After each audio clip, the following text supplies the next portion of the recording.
Whenever I have a student who's struggling to play a piece of music through without stumbling or hesitating, I usually tell them there are three possible things that are getting in the way. The problem is going to be either in the notes or the rhythm or the fingering. But actually I realised recently when I was having trouble with a piece of music myself that there's a fourth element that probably has at least as much, if not more, influence in our playing, and that's what I want to share with you today.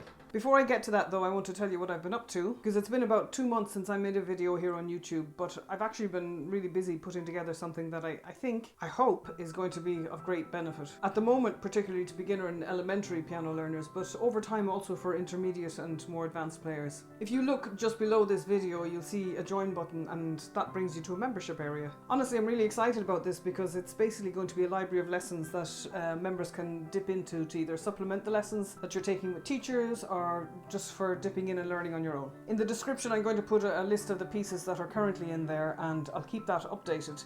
And bear in mind that it's very early days yet, but for example, if you're starting from scratch, there are lessons in there for, at the moment, the first 8 units of the Accelerated Piano Adventures Book 1, which is my favourite method book for adults, and I expect to have the entire book in there within the next month. And there are also pieces in there taken from the ABRSM exam curriculum for initial grade and grade 1, and some pieces drawn from the Festival Series books and the Upgrade Series. And I'll be continuing to add videos so that those are complete collections and I add more collections. I'm looking forward to building a really broad teaching library in there. So each lesson is going to be like a manual for the piece. I go through everything you need to know to be able to play it. We're going to look at the rhythm, suggested fingering, relevant music theory, and the patterns and shortcuts that I can see in it that might not be obvious to you, but that are going to help you to learn it more quickly.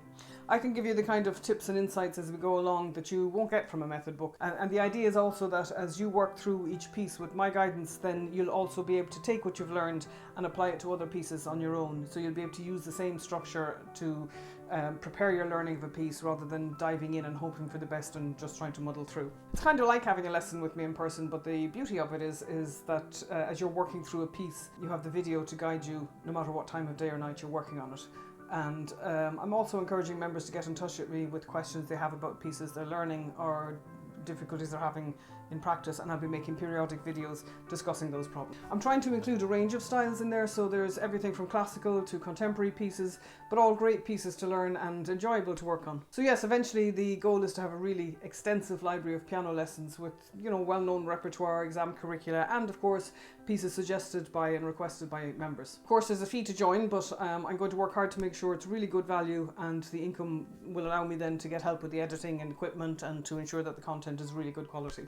And it's all done through YouTube, so it's easy to sign up and equally easy to leave the membership again if you don't feel it's right for you at the moment. If you're curious to know what a lesson looks like, I'm going to put a link in the description to an example or two that you can have a look at. But please let me know in the comments if you have any questions. And I hope you'll consider joining. I'd really like to build a community of piano learners here together. Okay, so let's get back to the topic of this video, which is this mysterious fourth element, beyond the notes and rhythm and fingering, that can affect us when we're trying to master a piece of music. Let me tell you what led me to this light bulb moment. So I was working on a piece of music that's eventually actually going to be in the members library, and I just kept messing up a particular maneuver, and I couldn't quite figure out why, because it wasn't anything to do with the usual suspects of rhythm, notes and fingering.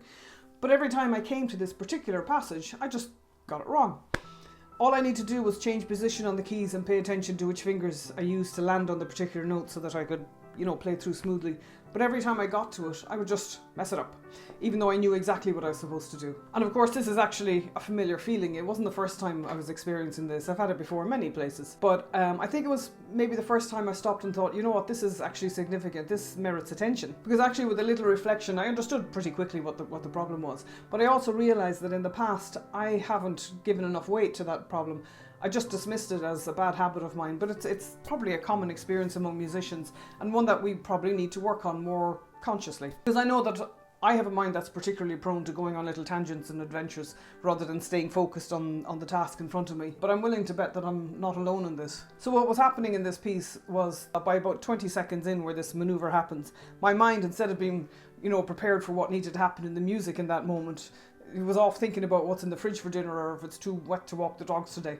It was really striking how little time it took for my mind to start wandering from the beginning of the piece to where this happened. So once I recognized what was happening, my practice session then became about maintaining focus on the music and not allowing my mind to wander, and instead mentally talking my way through the piece. Like, you know, there's that chord and here's where I need to jump to G with my fourth and here comes the modulation and so on. And of course, when I did that, not only did that section of the piece improve, but the entire piece improved, because now I was thinking ahead to what was coming up in the music and mentally preparing for each landmark, each change of position, each tricky maneuver. And of course, this is fundamental to learning an instrument. I've always said that playing music is equivalent to meditation or mindfulness, because you do need to let go of every other worry or thought and bring your focus onto the music. But I think up to now I've done that in a more passive way, so just allowing the music to distract me from anything else going on. But, you know, as we come close to the end of the year 2021 and start to look ahead to 2022, I'm thinking about New Year's resolutions, and I'm thinking that's probably going to be a pretty big one for me. That'd be a good one to work on. You know, actively focusing on the music I'm playing, actively observing when my mind wanders, and actively bringing that back to concentrate on the music in front of me for the entirety of the piece and not just for parts of it. And it's hard to do in the same way that meditation is hard to do, but I'm guessing it'll probably get easier with practice, you know, and I'm expecting it to help me significantly with the memorization and performance of music in general.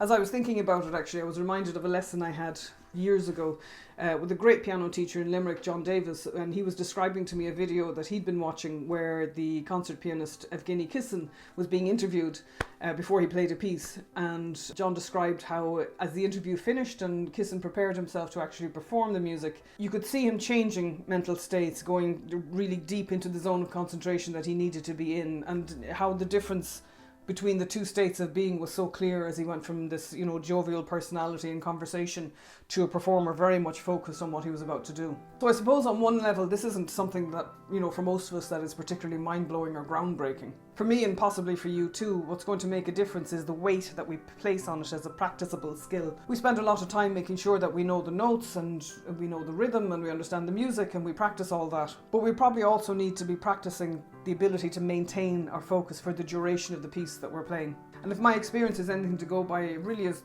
quite astonishing how quickly our mind will start to wander even when we're determined to stay focused. So I'm not sure I can offer any particular method for conquering this except to try to be conscious of it and try to improve bit by bit, you know, our ability to stay with the music and avoid the distractions that bubble up in our minds. Imagine if I put this video out there and everybody's response is, "No, Leah, that's never happened to me. That sounds like a Leah problem." So please let me know in the comments if this is something that you notice as well. Maybe you hadn't noticed, but now that you think of it. And just see what happens when you try to counteract that tendency and keep your focus firmly on the music and not on whether you remembered to put that thing on the shopping list. See if you can train yourself to anticipate what's coming up next in the music so that, you know, you're ready for it rather than being taken by surprise every time you arrive at it. And let me know if it makes a difference. If you're watching this within a day or two of my uploading it to YouTube, then let me wish you a very happy and peaceful Christmas and New Year. Don't forget to check out the list of lessons available to members in the description below, and I'll update it regularly so it's current. See you soon and stay safe.